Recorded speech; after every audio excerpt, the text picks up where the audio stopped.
news at this hour. The University of Georgia president has responded to accusations of hate speech being thrown at the Latino community following the death of Laken Riley. Atlanta News First anchor Savannah Louie just got the new letter, and she joins us now from the First Alert Breaking News desk with more on this. Savannah?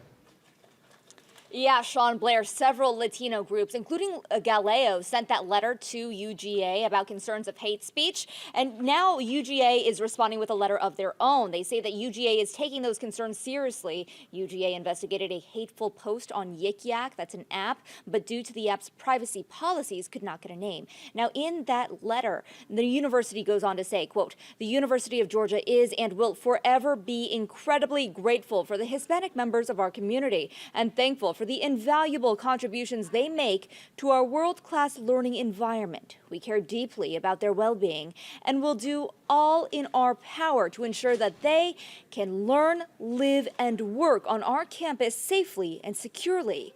We will support them along with all of our campus community as we continue to mourn a life loss and collectively grieve this senseless tragedy." The letter goes on to say that they are currently investigating allegations, though just a few allegations, of hate speech and rhetoric. Savannah, thanks for the update there.